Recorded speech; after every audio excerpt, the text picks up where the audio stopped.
Pemirsa, kita bertemu lagi di channel Saham Profitku dan apa kabar Anda di hari ini? Hari ini Senin tanggal 17 November tahun 2025.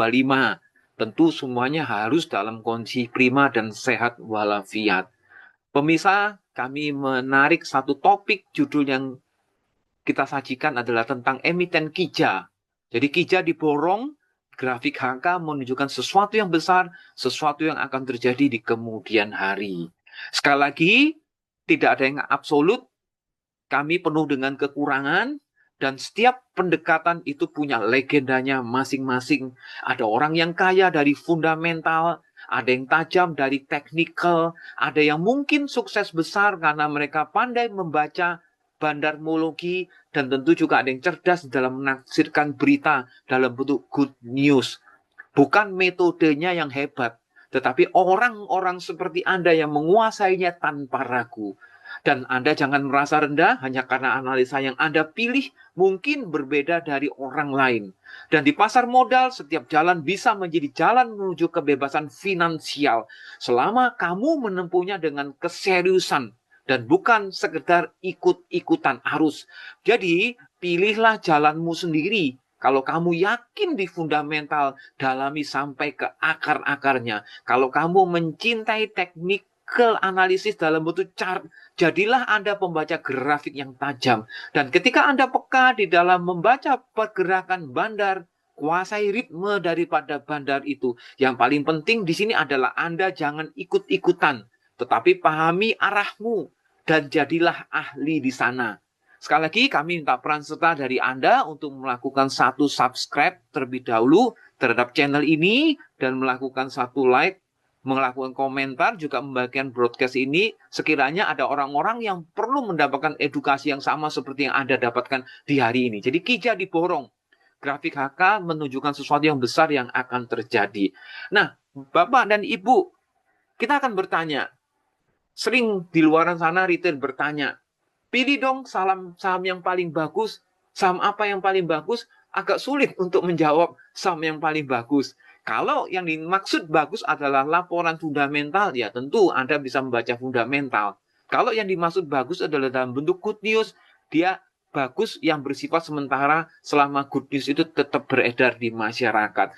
Tetapi menurut saya, saham yang bagus, ini kami tulis ya, supaya jelas ya, sahamnya yang bagus, kami singkat-singkat saja, adalah saham yang memberikan keuntungan. Jadi ketika tidak memberikan keuntungan, mungkin bisa dikatakan jelek tanda kutip ya. Jadi ketika Anda cuan, itu simple. Itu adalah saham yang bagus. Kenapa? Sebagian orang itu cuan, untung maksudnya bukan emiten cuan ya, tetapi sebagian orang rugi. Padahal mereka bermain di sebuah saham yang sama. Ya, Anda bisa melihat ketika saham A ada yang masuk saham A itu dalam kondisi rugi, ada yang masuk di saham A dalam kondisi yang untung. Nah, jawabannya adalah siklus pasar dan siapa yang pegang kendali. Dan di video kali ini kita akan menjelaskan mindset dan beberapa poin penting supaya kamu bisa jeli. Setelah nanti kita akan kupas tentang metode HKG untuk emiten Kija. Anda bersabar dulu ya. Jadi kata bagus itu relatif ya. Sama dengan saham yang bikin untung. Buat yang lain, saham bagus mungkin fundamentalnya. Kedua-duanya bisa benar dan kedua-duanya tidak salah. Tetapi kalau Anda ingin profit jangka pendek sampai menengah, Anda harus paham siklus yang dimainkan oleh market maker. Yang pertama adalah ini, kami simpulkan ya, mungkin agak berbeda dengan orang-orang lain, tapi kami berusaha memberikan yang terbaik kepada Anda. Jadi week off ya. Jadi week off ini adalah fase di mana terjadi akumulasi, lalu markup, lalu distribusi dan markdown. Jadi intinya kebanyakan emiten yang dikendalikan itu punya sebuah siklus yang berulang, dan berulang. Contohnya akumulasi ya. Ini kami tulis ya. Ini selalu terulang ya. Terulang ya. Jadi ada akumulasi, ada markup, dinaikkan ya. Lalu ada distribusi. Nah ini mereka yang masuk di fase markup ini cukup vital ya. Mereka yang masuk di fase akumulasi, mereka sudah pasti mendapatkan profit. Tetapi mereka yang masuk di dalam fase markup, itu cenderung harus hati-hati, tidak boleh greedy. Sebab greedy akan membuat fase itu akan berganti ke distribusi dan akhirnya Anda mengalami satu kerugian ya. Distribusi yang berikutnya adalah markdown. Nah, ini yang Anda harus pahami. Itu bergulir terus. Kalau Anda bisa baca fase ini, Anda bisa masuk tepat waktu ketika akumulasi dan keluar waktu distribusi, Anda akan luar biasa mendapatkan profit. Nah, Bapak dan Ibu, akumulasi adalah harga sideways ya, ciri-cirinya. Lalu volume naik perlahan, lalu smart money mengumpulkan saham. Sedangkan markup itu terjadi breakout atau ada pembentukan higher high. Jadi harga tinggi terakhir itu lebih tinggi daripada harga yang kemarin. Atau higher low ya, higher low ya. Jadi harga terendah saat ini atau yang terbaru itu lebih tinggi daripada harga terendah yang kemarin. Jadi higher high dan higher lows. Anda harus pahami ini ya. Anda pelajari di semua artikel yang ada di Google ya. Jadi ketika distribusi harga mulai stagnan, volumenya spike, ada peningkatan drastis tetapi tidak berlanjut dan kemudian diikuti oleh masa markdown ya. Jadi penurunan cepat, terjadi panic selling ya. Nah, itu yang menyebabkan kenapa kedua retail itu berbeda hasil di emiten yang sama, yang satu untung, yang satu rugi. Inilah yang disebut definisi saham bagus dan tentu definisi saham jelek bagi mereka yang terjebak. Nah, Bapak dan Ibu, sebetulnya komponen keuntungan itu bukan hanya penjualan saja. Pembelian juga merupakan komponen keuntungan. Anda bisa mengetahui, seorang market maker, dia bisa menahan dirinya dari profit realize, di mana dia harus mengakumulasi, dia melakukan pembelian. Sebetulnya fase pembelian sudah fase menguntungkan bagi mereka. Anda tahu ya, ada floating profit, di mana ketika harga dibeli dengan harga pasaran di saat ini, dia hijau, positif, itu adalah keuntungan secara floating ya. Nah, itu kami sebut. Jadi faktor keuntungan itu gabungan antara entry price, ada exit price. Jadi ukuran posisi, berapa lot yang Anda miliki, Anda bisa memanajemen risiko, dan Anda mempunyai timing fase. Jadi dua orang yang sama, kadang mereka masuk di emiten yang sama, tetapi memiliki keuntungan yang berbeda. Atau mungkin dengan kata lain, ada beberapa orang yang untung di saham yang sama, tetapi ada orang yang rugi di saham yang sama juga. Nah, Bapak dan Ibu, jadi yang kami katakan ini betul-betul sesuai dengan pengalaman kami ya di pasar modal. Sekarang kita masuk kepada intinya yang mungkin sedang Anda tunggu-tunggu ya. Di sini adalah emiten KIJA. Anda bisa melihat metodologi HKHQ. Nanti kita melihat apa istimewanya daripada metodologi HKHQ. Anda lihat sekilas di sini ya. Nah, di sini ya, 1 bulan terakhir KIJA ya. Anda bisa melihat open high close, open high close. Ini ada close ya. Anda melihat yang warnanya agak coklat ya, ini cenderung sideways ya, ini di 1 bulan terakhir. Anda bisa melihat bahwa terjadi leading, tower hijau melambangkan antrian jual yang dieksekusi oleh pembeli yang punya uang atau buyer agresif. Sedangkan merah ini adalah antrian beli yang dieksekusi oleh seller agresif yang punya barang, istilahnya haki. Ya, Anda tahu bahwa lapisan over itu adalah tangga dari rendah menuju tangga yang lebih naik dan tangga tertinggi. Sedangkan lapisan daripada bid dari tangga tinggi menuju tangga yang lebih rendah dan tangga yang paling bawah. Oke, untuk melihatnya kita akan membuka ini order book. Kita melihat sebentar ya. Sebetulnya apa yang terjadi di tanggal 31 Oktober dan 30 Oktober ya. Anda melihat ada twin tower yang cukup tinggi. Sekarang kita mau coba lihat bagaimana di tanggal 30 dan 31 ini tidak terjadi pelompatan signifikan. Setelah kita sepakat bahwa tidak ada cara lain untuk menaikkan sebuah saham selain lapisan over itu dihabisi satu persatu. Jadi papan demi papan akan mengalami kenaikan. Tetapi dalam fase ini Anda bisa melihat bahwa dua tanggal cukup kuat ya di dalam memukul lapisan over. Tetapi kenapa harga tidak naik? Nah, itulah yang dimasukkan akumulasi. Jadi tanda-tandanya harus jelas bagi Anda.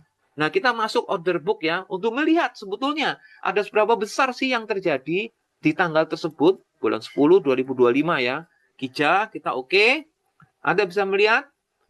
Jadi order book yang ada di tampilan sekuritas Anda itu adalah last state artinya kondisi terakhir, summary terakhir ya. Tetapi ketika Anda bisa mengumpulkan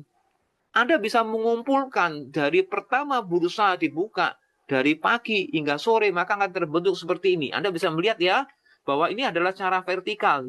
warna hijau, warna biru di sini adalah titik open, lapisan open. Yang hijau ini adalah lapisan over ya. Yang merah ini adalah lapisan daripada bid. Anda bisa melihat ya, jumlah overnya itu ada 1,96 juta lot. Sedangkan bidnya hanya 825 lot. Antrian beli ya, ini antrian jual. Anda bisa melihat match. Jadi lapisan over itu di HK itu sebesar 1,37 juta lot ya. Sedangkan versi daripada Haki adalah 477 ribu lot yang terjadi. Dan Anda melihat value match-nya adalah 25 miliar versus 9 miliar. Anda bisa melihat di sini ya. Dan jumlah withdraw-nya, jadi mereka pasang lapisan over lalu di cancel.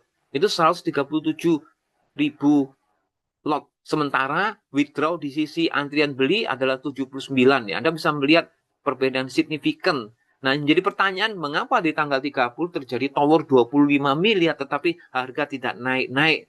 Nah, ini yang kami sebut fase daripada akumulasi dan market maker di sini belum waktunya untuk menaikkan harga tersebut ya. Kita melihat di tanggal 31 Oktober ya.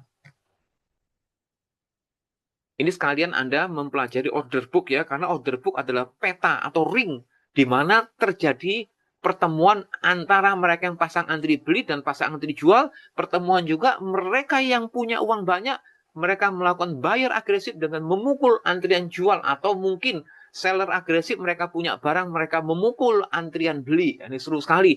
Ini 31 Oktober kita melihat ya, harga open 191, harga close-nya 191. Tidak kemana-mana. Anda bisa melihat ya, di sini tutupnya di angka yang sama. Ini valuasinya 31 miliar, sementara volumenya 167 juta lot ya. Anda bisa melihat ya, foreign buy, foreign sell, ini ada frekuensi, ada average, ini ada market share, market share out ya, 20 miliar lembar, sedangkan market share-nya 3,98 triliun. Jadi termasuk small istilahnya bukan saham-saham yang besar ya. Anda bisa melihat ya. Oke. Nah, sekarang kita melihat mengenai Brookside Life. Nah, Anda melihat di sini di gambar nomor 2, grafik nomor 2, kita bisa melihat bahwa ini adalah pertarungan antara buyer agresif melakukan HK dengan seller agresif melakukan HQ. Dan pada intinya kami berkesimpulan bahwa market maker bukan sebuah institusi yang sifatnya pasif, tetapi yang aktif, bisa disebut proaktif. Dia penggagas, dia tidak mau menunggu bola, dia mau menjemput bola. Anda melihat di sini ya, dan ini yang baris ketiga ya, grafik ketiga ini adalah volume, diikuti dengan ini frekuensi. Sekilas saja Anda melihat. Sekarang kita coba mundur di 1 bulan sebelumnya lagi.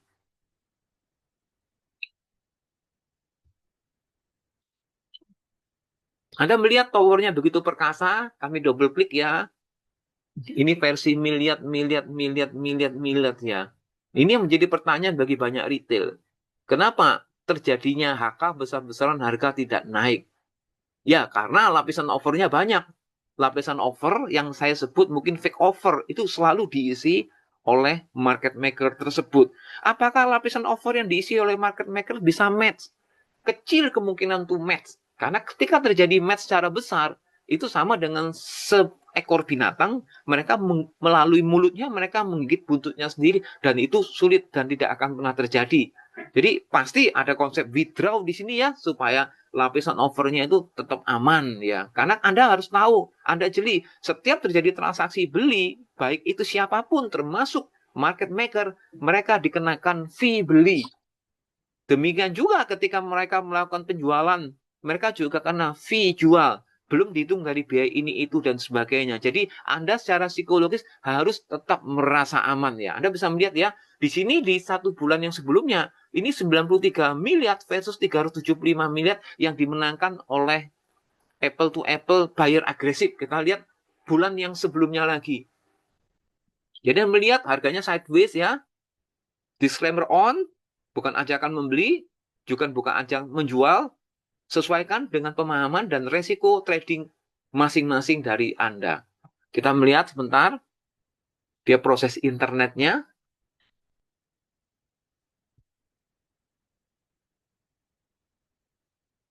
Ya, jadi Anda tidak perlu untuk khawatir mencoba.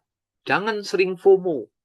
Jadi waktu terjadi breakout tanpa konfirmasi volume, ini justru bisa menjadi bumerang bagi kita. Nah, Anda melihat di sini ya. Oke, Anda bisa melihat ya, lapisan over yang dibantai oleh buyer agresif 575 miliar atau setengah triliun ya. Ini dalam kurun 30 hari, bukan satu hari ya. Ini versus Haki adalah 180 miliar. Frekuensi ya, Anda bisa melihat ini jumlah lembarnya ada 20 miliar lembar. Nah, kita riset sekarang dan kita ingin melihat sebenarnya siapa penguasa daripada broker, siapa penguasa daripada Kija, broker-broker siapa saja yang terlibat. Kita melihat di sini ya.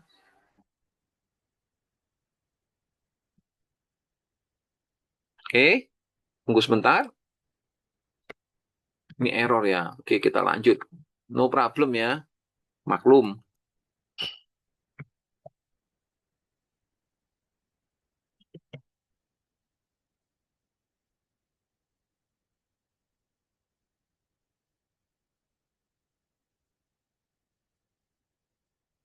Oke, kami pause dulu. Ada trouble sebentar. Oke, kita berlanjut di sini ya. Kija, emiten Kija, kita melihat broker summary. Siapa penguasanya? Di sini Anda melihat bahwa ada ini lokal ya, ID, Anugerah Sekuritas, 21 miliar. Mereka bertindak sebagai buyer agresif. Diikuti oleh kedua adalah EP ya, lokal juga. Mereka buyer agresif sebesar 17,92. Diikuti oleh asing ya, 17 miliar juga. XA 14 miliar juga. Yang terakhir adalah CC Mandiri. Nah, sebetulnya Bapak dan Ibu, entah mereka berkolaborasi atau apapun, Anda bisa analisa sendiri ya. Bagaimana kelima-lima broker ini bisa sejalan seiring sepertinya mereka bahu-membahu sepertinya ya. Sekali lagi disclaimer on, ini hanya analisa kami secara pribadi. Nah, dibandingkan dengan ini beberapa broker yang melakukan satu ini Haki, mereka menjual barangnya ini asing 17 miliar, Mandiri 9 miliar, dan ini AK adalah 6 miliar dan XL 6 miliar ya. Jadi secara pasti Anda bisa mengetahui bahwa apa yang kami sajikan ini adalah berdasarkan metodologi HKHI. Dan kami meyakini sebuah harga saham naik itu bukan karena doa-doa dari kalian, mohon maaf, tetapi naiknya adalah ada mekanisme. Apa mekanismenya? Ya jelas, ketika lapisan over itu dibeli, ditipisi, dibantai, maka itu akan naik. Sekali lagi Bapak dan Ibu, apa yang kami sajikan ini penuh dengan kekurangan, tetapi yang pasti jangan merasa rendah hanya karena analis yang kita pilih mungkin berbeda dari orang lain. Di pasar modal, setiap jalan itu bisa menjadi jalan menuju kebebasan finansial. Selama kita menempuhnya dengan serius dan bukannya sekedar ikut-ikut arus. Dan kita akan bertemu di video terbaik berikutnya. Dan sekali lagi, salam dari channel Saham Profitku.